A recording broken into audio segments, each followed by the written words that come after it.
अस्सलाम वालेकुम। आज का जो हमारा टॉपिक है वो है काइज ऑफ सेकेंडरी हाइपरटेंशन। क्योंकि जो सेकेंडरी हाइपरटेंशन है, ये बहुत ही लेंथी टॉपिक है। तो मैंने बिल्कुल डिटेल से शुरू किया है, बिल्कुल बेसिक से शुरू किया है।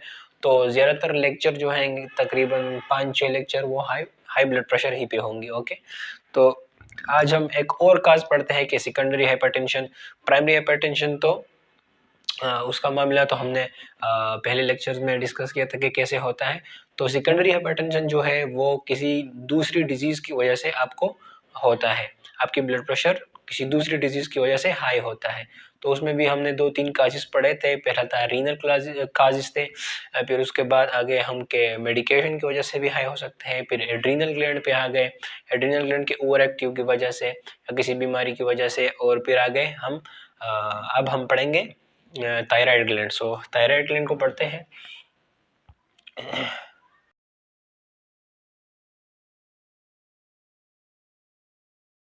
सो थायराइड ग्लैंड एक बटरफ्लाई शेप होता है। ओके, मैं यहाँ पे ड्रा करता हूँ थायराइड ग्लैंड। ओके,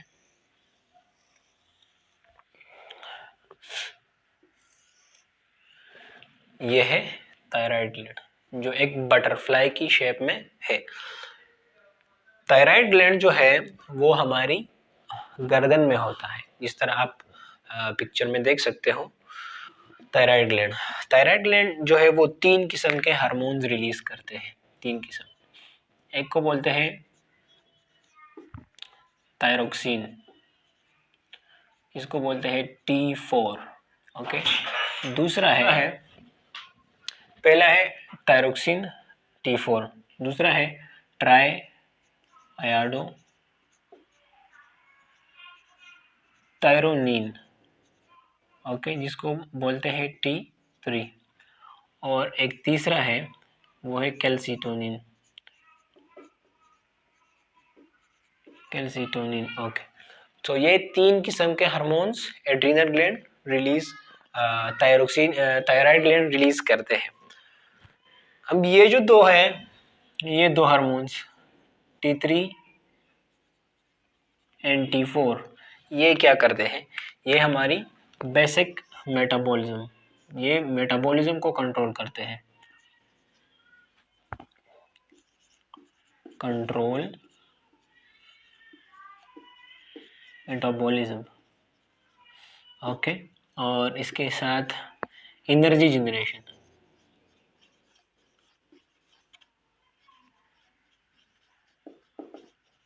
ओके, सो ये मेटाबॉलिज्म को कंट्रोल करते हैं, और आपको पता है कि मेटाबॉलिज्म के रिजल्ट में एटीपी मिलता है, हीट मिलता है। तो ये सब कुछ ये दोनों कंट्रोल करते हैं।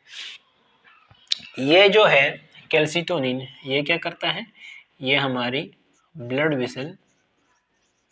वेसल या हमारे ब्लड में कैल्शियम प्लस कैल्शियम आयंस की लेवल को डिक्रीज करते हैं। ओके, डिक्रीज करता है। इसका मतलब है कि ये ब्लड से कैल्शियम बोन में डिपॉजिट करता है। ओके, इसके अलावा भी बहुत सारे फंक्शन है, पर हमारा जो काम है वो इन दोनों से है, क्योंकि ब्लड प्रेशर जो ज़्यादा इफेक्ट होता है वो T3 एंड T4 से होता है। ओके, अब अगर किसी वजह से थायराइड ग्लैंड जो है वो T3 और T4 ज़्यादा रिलीज करे, इस बीमारी को एक नाम दिया जाता है hyper thyroidism. Okay, hyper thyroidism. अगर किसी को ये नाम की बीमारी हो, हाइपर थायराइडिज्म हो, तो उस केस में क्या होता है? T3 and T4 are released, T3 and T4 are release more than the normal value. जो नॉर्मल वैल्यू है ना, वो पिक्चर की पाम में आप बोर्ड पे देख सकते हो। अगर इसी रेंज से T3 या T4 की वैल्यू ज़्यादा हो तो हम उसको हाइपरथायराइडिज्म बोलते हैं, उस बीमारी को। और अगर ये दोनों ज़्यादा रिलीज होते हो तो ये काम क्या करते हैं, कैसे हमारे ब्लड प्रेशर को बढ़ाते हैं? तो ये दोनों जाके हमारे हार्ट पे काम करते हैं। हार्ट पे काम करते हैं और हार्ट की बीटिंग को बढ़ाता है, हार्ट रेट को क्या करते हैं, इंक्रीज करते हैं। तो हार्ट रेट की इंक्रीज होने से हमारी ब्लड प्रेशर बढ़ जाती है। ओके, बस यही फंक्शन है इसका। फिर दूसरा एक और भी काम करते हैं, हमारे tone of the blood vessel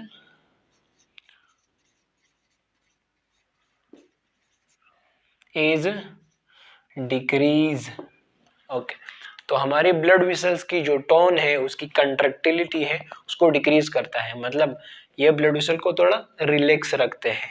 okay, अगर ये ज्यादा हो तो ब्लड वेसल्स थोड़े रिलैक्स होते हैं, पर हार्ट रेट ज्यादा बढ़ जाता है तो जिसकी वजह से हमारी ब्लड प्रेशर बढ़ जाती है। ओके, तो इस पे गलत ना होना, क्योंकि हार्ट जितना ब्लड वेसल्स रिलैक्स होते हैं उतना ब्लड प्रेशर कम हो जाता है, पर इसकी इनकी जो इफेक्ट है वो as compared to the relaxing effect of the blood vessel is less. The relaxing effect on the blood vessel is less and the activating effect on the heart is more. So इसी वजह से हमारी blood pressure बढ़ जाती है। अब अगर T3 and T4 किसी वजह से कम रिलीज होते हो, ओके, कम रिलीज होते हो, तो इस किस्म की बीमारी को हम क्या बोलेंगे, तो नाम दिया गया है हाइपोथायराइडिज्म।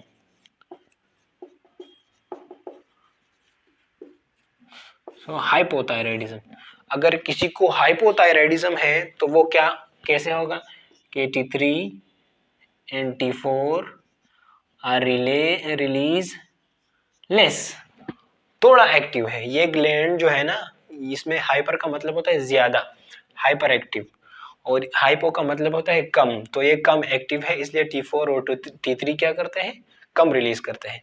जब ये कम रिलीज होते हो यहाँ पर, तो ये ब्लड वेसल को क्या करते हैं, रिलैक्स करते हैं। पर अगर ये कम हो गए तो हार्ट रेट को तो कुछ नहीं हुआ, पर ब्लड वेसल जो है ना वो कंट्रैक्ट हो जाते हैं। तो ब्लड वेसल्स की कंट्रैक्ट होने की वजह से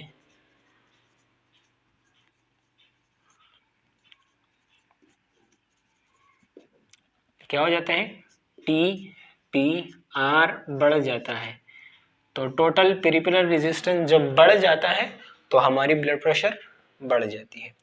तो थायराइड ग्लैंड की इन दोनों कंडीशन की वजह से हमारी ब्लड प्रेशर बढ़ती है।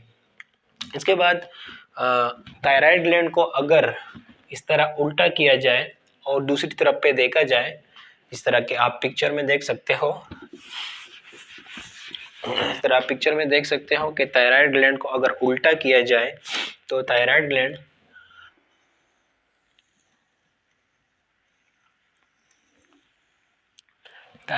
को अगर उल्टा किया जाए तो थायराइड ग्लैंड पे छोटे छोटे सेल्स के ग्रुप है। इस तरह छोटे छोटे 4 ग्लैंड्स और है। ओके, अगर उल्टा किया जाए, इसको इस तरह उल्टा किया जाए तो ये 4 ग्लैंड जो है इनको हम बोलते हैं पैराथायराइड्स ग्लैंड। Okay, parathyroid gland. ये पैराथायराइड ग्लैंड जो है ये एक हार्मोन रिलीज करते हैं। ये हार्मोन रिलीज करते हैं, कौन से हार्मोन्स बोलते हैं, पैराथायराइड हार्मोन्स, PTH। सो ये PTH क्या करते हैं, इसका काम क्या है, PTH जो है ये ब्लड कैल्शियम लेवल को इंक्रीज करता है। अब कैल्सिटोनिन जो था उसने ब्लड से कैल्शियम लेना था, बोन में डिपॉजिट करना था।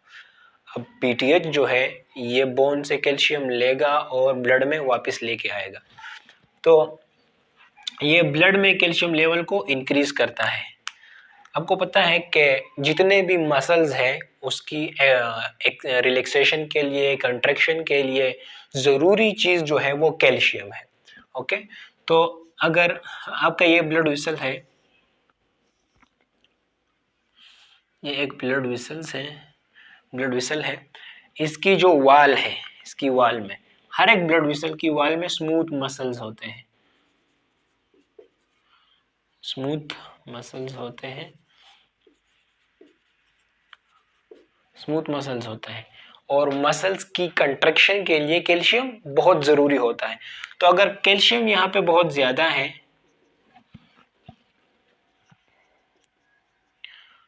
तो ये ब्लड वेसल की स्मूथ मसल